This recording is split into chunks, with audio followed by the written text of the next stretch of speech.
Hello everyone, it's me Shilpi and I welcome you all to my channel. और आज के इस वीडियो में हम विंध्यान रेंज और सतपुरा रेंज को स्टडी करेंगे फ्री हैंड डायग्राम बनाकर, और उसके साथ में ही कुछ इम्पॉर्टेंट प्लेट्यूज है उसे भी डिस्कस करेंगे। So let's begin. अब जो विंध्यान हिल्स हैं वो मध्य प्रदेश के बिल्कुल मिडिल से क्रॉस होती है, और जो सतपुरा रेंज है वो विंध्यास के साउथ में प्रेजेंट है। सतपुरा सतपुरा विंध्यास के कहाँ प्रेजेंट है? साउथ में। अब हम डायग्राम बना के इसे समझेंगे।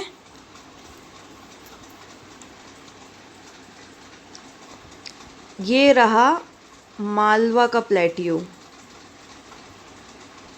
मालवा के प्लेट्यू के बाद में ये विंध्यान रेंज स्टार्ट होती है। मालवा के प्लेट्यू के साउथ में से ये कुछ इस तरह हिल्स का ग्रुप है,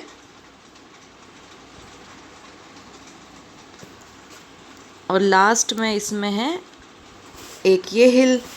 अब ये वाली जो हिल है वो है पारसनाथ हिल्स। ये जो हिल्स है ये है कैमूर हिल्स। ये वाली हिल्स है ये है भंडेर हिल्स, और लास्ट में ये है विंध्यान हिल्स। ये तीन चार, ये Vindhyan hills, Bhander hills, Kaimur hills और पारसनाथ हिल्स, ये चारों मिलकर क्या बनती है? विंध्यान रेंज। अब विंध्यान रेंज के साउथ में प्रेजेंट है सतपुरा रेंज। सतपुरा रेंज तीन पहाड़ियों को मिलकर बनती है। सबसे फर्स्ट यहाँ पे इस तरह प्रेजेंट है मैकाल की पहाड़ियाँ। उसके पास में प्रेजेंट है महादेव हिल्स। ये सब ब्लॉक माउंटेन्स हैं। और लास्ट में है सतपुरा हिल्स। अब जो महादेव जो हिल्स है इसका सबसे हाईएस्ट पीक है धूपगढ़। धूपगढ़ की हाइट कितनी है? 1350 मीटर्स। और धूपगढ़ के पास में ही लोकेटेड है सबसे फेमस मध्य प्रदेश का हिल स्टेशन, जो कि एक बायोस्फीयर रिजर्व भी है। उसका नाम है पचमढ़ी। ठीक है, ये हो गया धूपगढ़, ये पचमढ़ी। अब जो मैकाल जो हिल्स है इसकी सबसे हाईएस्ट पीक है अमरकंटक। अमरकंटक की पहाड़ियाँ सबसे हाईएस्ट पीक है। अमरकंटक से ओरिजिनेट होती है रिवर नर्मदा। ये फ्लो होती है विंध्याचल और सतपुरा के बीच में। ये हो गई नर्मदा। अब मैकाल हिल्स से ही ओरिजिनेट होती है रिवर सोन। ये बिहार में पटना में जाकर के रिवर गंगा से मिल जाती है। ये है रिवर सोन। और मैकाल हिल्स के साउथ में ओरिजिनेट होती है महानदी। ये ईस्टर्न डायरेक्शन में फ़्लो होती है। स्पेस नहीं है तो यहाँ एम से रिप्रेजेंट कर देते हैं महानदी को। देखिए मैकाल जो हिल्स है इसकी हाईएस्ट पीक है अमरकंटक। अमरकंटक की पहाड़ियों से दो रिवर्स ओरिजिनेट हो रही है। फर्स्ट है नर्मदा और सेकंड है सोन। जो महानदी है वो मैकाल हिल्स से तो ओरिजिनेट हो रही है, बट अमरकंटक की पहाड़ियों से ओरिजिनेट नहीं होती है। जो महादेव हिल्स है उसकी हाईएस्ट पीक है धूपगढ़, और धूपगढ़ की हाइट है 1350 मीटर्स। और धूपगढ़ के पास लोकेटेड है पचमढ़ी, जो कि एक बायोस्फीयर रिजर्व है और एक हिल स्टेशन भी है। Satpura R block mountains. इसी तरह हम विंध्यान रेंज को देखेंगे तो विंध्याचल के पर्वत हैं, उसमें भंडेर की पहाड़ियाँ हैं, देन कैमूर हिल्स है। अब बात ये है देखने की कि सतपुरा के साउथ से ओरिजिनेट होती है रिवर तापी। सो तापी और नर्मदा ऐसी दो रिवर है जो कि कहाँ फ़्लो होती है? ये पेनिनसुलर इंडिया के वेस्ट में फ़्लो होती है, और ये कहाँ ड्रेन करती है? अरेबियन सी में। जबकि ये पेनिनसुलर इंडिया का स्लोप कहाँ है? ये स्लोप है साउथ ईस्ट की तरफ। सो जितनी भी रिवर्स है एक्सेप्ट नर्मदा एंड तापी वो वेस्टर्न घाट से ओरिजिनेट होती है, जैसे कि गोदावरी, कृष्णा, कावेरी, और ये सब इतना लंबा रास्ता तय करके जाती है ईस्ट में बे ऑफ बंगाल में। वो क्यों? क्योंकि पेनिनसुलर इंडिया की स्लोप साउथ ईस्टर्न पार्ट में है, जबकि नर्मदा और तापी रिवर है, ये दो एक्सेप्शंस हैं जो कि अपोजिट डायरेक्शन में फ़्लो होती है। ऐसा क्यों? Because they flow in a rift valley. ठीक है, ये समझ में आ गया। सो ये सारी चीज़ें हमने सतपुरा और विंध्यान रेंज की देख ली। अब हम पढ़ेंगे इम्पॉर्टेंट प्लेट्यूज़। इसे रब कर लेते हैं। अब है इम्पॉर्टेंट प्लेट्यूज़। सो प्लेट्यू में सबसे फर्स्ट है मालवा का पठार, मालवा का प्लेट्यू। ये एक तरह का लावा प्लेट्यू है और ये ब्लैक सॉइल का भंडार है इसमें।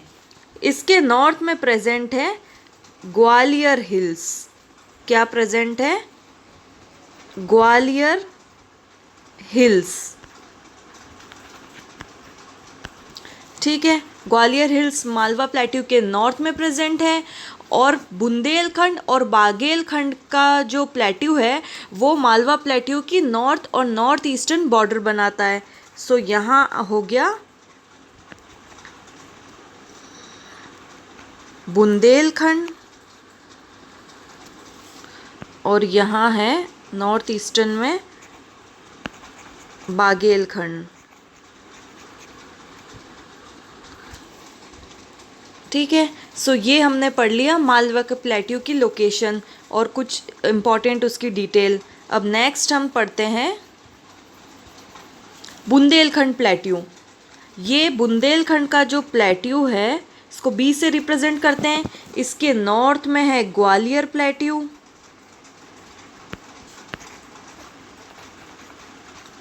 और इसके साउथ में प्रेजेंट है विंध्यांस, विंध्याचल के पर्वत। This region is known as, ये जो बीच का रीजन है बुंदेलखंड प्लेट्यू का, ये किसके लिए फेमस है? रेवाइंस के लिए। रेवाइंस मतलब बीहड़। बीहड़ कौन बनाता है?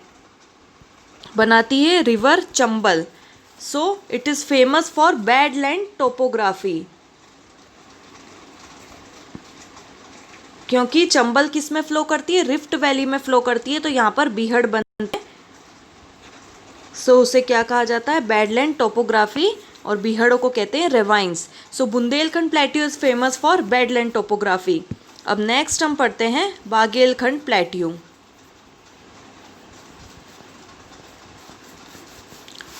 बागेलखंड प्लेट्यू है, ये रहा इसकी पोजीशन।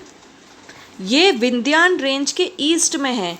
सो विंध्यान रेंज इस तरह हमने बनाई थी। तो विंध्यान रेंज के ईस्टर्न पार्ट में कौन सी हिल्स थी? एक तो कैमूर की हिल्स और भंडेर की हिल्स। तो भंडेर और कैमूर हिल्स के ईस्ट में क्या प्रेजेंट है? बागेलखंड का प्लेट्यू। ठीक है, सो ये हो गया बागेलखंड प्लेट्यू। उसके बाद मोस्ट इम्पॉर्टेंट है छोटा नागपुर प्लेट्यू। सी से हम इसे रिप्रेजेंट करते हैं। छोटा नागपुर प्लेट्यू की नदन बाउंड्री कौन बनाता है? Rajmahal hills. Rajmahal hills are present to the northern boundary of Chota Nagpur plateau. Mahanadi इसकी सदर्न बाउंड्री बनाती है। ठीक है, महानदी इसकी सदर्न बाउंड्री बनाती है। सोन नदी है वो इसके नॉर्थ वेस्ट में फ़्लो करती है और पटना में जाके किससे मिलती है? गंगा रिवर से। ठीक है, गंगा की ट्रिब्यूटरी है रिवर सोन। फिर दामोदर जो रिवर है वो उसके मिड से क्रॉस होकर रिफ्ट वैली बनाकर जाती है। सो दामोदर रिवर हो गई, ये भी गंगा की ट्रिब्यूटरी है। ये आगे जाकर के गंगा में विलीन हो जाती है। सो ये मिडिल से जाकर के क्या बनाएगी? रिफ्ट वैली छोटा नागपुर प्लेट्यू में। उसके बाद में ये जो दामोदर रिवर है ये तो जारी है वेस्ट से ईस्ट में। ये हुगली की ट्रिब्यूटरी है एक तरह से। और जो प्लेट्यूज़ है हज़ारीबाग के और कोदरमा के, वो भी इसके नॉर्थ में लोकेटेड है। तो ये हो गए हज़ारीबाग और कोदरमा, ये दो प्लेट्यूज़ इसके नॉर्थ में प्रेजेंट है। और साउथ में कौन सा प्लेट्यू प्रेजेंट है? रांची, रांची का प्लेट्यू मतलब झारखंड में प्रेजेंट है ये रांची का प्लेट्यू। सो छोटा नागपुर प्लेट्यू के सराउंडिंग हमने देख लिया। नॉर्थ में क्या है, राजमहल हिल्स है, हजारीबाग और कोदरमा का प्लेट्यू है। उसके बाद में मिडिल में से कौन क्रॉस होती है, रिवर दामोदर, जो कि क्या बनाती है, रिफ्ट वैली। और नॉर्थ वेस्टर्न पार्ट में रिवर सोन है जो पटना में जाकर मिल जाती है गंगा से। और सदर्न बाउंड्री इसकी बनाती है महानदी और रांची का प्लेट्यू। तो कितनी रिवर्स हो गई इसमें इन्वॉल्व, महानदी में एक सदर्न बाउंड्री, रिवर सोन में एक north western boundary, north western, और रिवर दामोदर में एक रिफ्ट वैली। सो ये इम्पॉर्टेंट था छोटा नागपुर प्लेट्यू। अब नेक्स्ट मोस्ट इम्पॉर्टेंट प्लेट्यू हम पढ़ेंगे डेक्कन प्लेट्यू, दक्कन के पठार। सो ये है डेक्कन प्लेट्यू। इसे 3 में डिवाइड किया गया है। सबसे फर्स्ट है डेक्कन लावा प्लेट्यू, सेकंड है तेलंगाना प्लेट्यू, और थर्ड है मैसूर प्लेट्यू, या जिसे कर्नाटका प्लेट्यू भी कहते हैं। अब एक एक को ब्रीफली पढ़ेंगे। डेक्कन लावा प्लेट्यू क्या है, ये बेसाल्ट रिच लावा से बना है, बेसाल्ट रिच लावा से बना है। ये कब बना, जब क्रिटेशियस पीरियड में फिजर इरप्शन हुआ था। जब क्रिटेशियस पीरियड में फिजर इरप्शन हुआ था तो एनॉर्मस अमाउंट ऑफ लावा उस वॉल्केनो से निकला था। सो बाद में ठंडा होने के बाद में वो क्या बन गया, बेसाल्ट रिच लावा, ठीक है, जो कि कॉटन को ग्रो करने के लिए बहुत यूज़फुल है और ये बहुत फर्टाइल सॉइल है। नेक्स्ट कौन सा है, तेलंगाना प्लेट्यू। तेलंगाना प्लेट्यू इसलिए कहा जाता है क्योंकि तेलंगाना विभाजित हो गया है आंध्र प्रदेश में से, और ये एक्सटेंडेड पार्ट ही है आंध्र प्रदेश का एक तरह से। और ये फेवरेबल लैंडफॉर्म है किसके लिए, ये रब हो गया, ये फेवरेबल लैंडफॉर्म किसके लिए है, पॉन्ड्स बनाने के लिए। पॉन्ड्स बनाने के लिए ये बहुत ही फेवरेबल लैंडफॉर्म है। और रिवर गोदावरी जो है इसको 2 में डिवाइड करती है। रिवर गोदावरी तेलंगाना प्लेट्यू के बीचों बीच से होकर गुजरती है।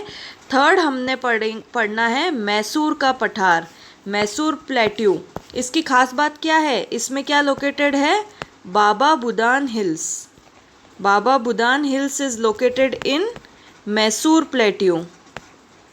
ये मैसूर का प्लेट्यू हो गया, लेकिन ये इनफर्टाइल रीजन है और अनइवन रीजन है, ठीक है। लेकिन मेन क्या है, इसमें आयरन और बहुत ही प्रचुर मात्रा में प्रेजेंट है मैसूर के पठार में। और रिवर कावेरी इसमें से होकर के गुजरती है। तो के फॉर कर्नाटका और के फॉर कावेरी, कई जगह सी से भी कावेरी को लिखते हैं स्पेलिंग, लेकिन कई जगह के से लिखा रहता है, तो ऐसे रिवर को याद कर सकते हैं, कर्नाटका एंड के फॉर कावेरी। तेलंगाना प्लेट्यू में से गोदावरी, और ये डेक्कन प्लेट्यू है, इसमें से कई रिवर्स गुजरती है, ऐसे पर्टिकुलर नेम नहीं बता रखा। सो डेक्कन प्लेट्यू हो गए। अब 2 छोटे छोटे से और हैं, उसे देख लेते हैं।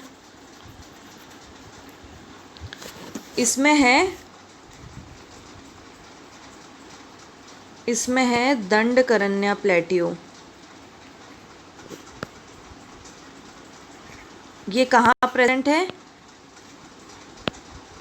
साउथ छत्तीसगढ़ से लेकर के और ईस्ट महाराष्ट्र, साउथ छत्तीसगढ़ और ईस्ट महाराष्ट्र का ये इतना थोड़ा सा पार्ट है, ये मिलकर बनता है दंडकारण्य का प्लेट्यू। ये भी अनइवन प्लेट्यू है और बहुत ही इनफर्टाइल है, कोई भी क्रॉप्स ग्रो करने के लिए ये सूटेबल नहीं है, इनफर्टाइल है, ठीक है। दंडकारण्य का प्लेट्यू हो गया। और लास्ट हम इसमें देख लेते हैं मेघालय प्लेट्यू। कई बार यूपीएससी में भी क्वेश्चन इसका आ चुका है। मेघालय प्लेट्यू,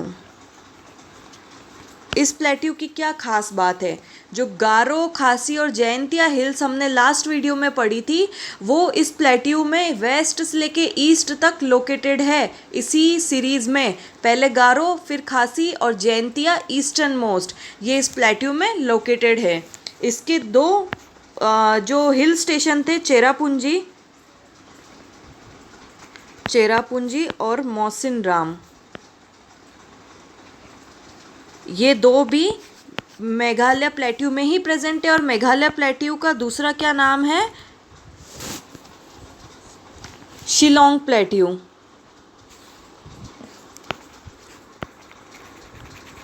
दूसरा नाम है इसका शिलोंग प्लेट्यू। अब प्लेट्यू में कोई कंफ्यूजन नहीं होगा। ये सारे प्लेट्यू हमने पढ़ लिए। एक बार इन सबको और विंध्यान रेंजेस को हम किस पे लोकेट कर लेते हैं, मैप पर। अब हम लोकेट करते हैं इसे। सबसे फर्स्ट ये रही विंध्यान रेंज, मिड से होकर के जा रही है। इसके बाद साउथ में है सतपुरा रेंज, ये विंध्यान, ये सतपुराज, ठीक है। इनके बीच में है रिवर नर्मदा, जो वेस्ट मोस्ट डायरेक्शन में फ़्लो हो रही है, और रिवर तापी, ये भी वेस्ट में ही फ़्लो होती है, ठीक है। ये हो गई रिवर तापी। उसके बाद में यहाँ अमरकंटक की पहाड़ियाँ हैं, यहाँ से ये ओरिजिनेट हुई, ठीक है। यहाँ से निकल करके जाती है महानदी, ये हो गई महानदी। उसके बाद में हमको क्या देखना था, मालवा का पठार। ये ग्वालियर हिल्स है, इसी जगह है मालवा का पठार। इसके पास में ही है बुंदेलखंड, बागेलखंड का पठार। उसके बाद में हमने कौन सा प्लेट्यू पढ़ा था, बुंदेलखंड और बागेलखंड के बाद में हमने पढ़ा था छोटा नागपुर प्लेट्यू। छोटा नागपुर प्लेट्यू कुछ इस जगह लोकेटेड है, क्योंकि यहाँ राजमहल हिल्स है। क्योंकि लोकेट करना हमें आना चाहिए मैप पे, पूछ भी सकते कौन कौन से स्टेट में उसका स्प्रेड हुआ है। नेक्स्ट उसके बाद है डेक्कन प्लेट्यू। डेक्कन प्लेट्यू में डेक्कन लावा प्लेट्यू, उसमें ये सारा एरिया आ जाएगा डेक्कन लावा प्लेट्यू का। डेक्कन लावा प्लेट्यू के अंदर फिर है तेलंगाना प्लेट्यू, ये एरिया हो जाएगा तेलंगाना प्लेट्यू का। उसके बाद है Karnataka Mysore plateau, so this would be this area. Then Dandakaranya plateau, ये रहा साउथ छत्तीसगढ़ और ईस्ट महाराष्ट्र, ये हो गया दंडकरण्या प्लेट्यू। और मेघालय प्लेट्यू ये वाला पार्ट है। ये सारे प्लेट्यूज हमने पढ़ लिए और विंध्यान रेंजेस भी हमने पढ़ ली। अच्छे से आप भी मैप पर लोकेट करके पढ़िएगा। This was all about today's lesson. Thank you for listening and stay tuned for more new videos.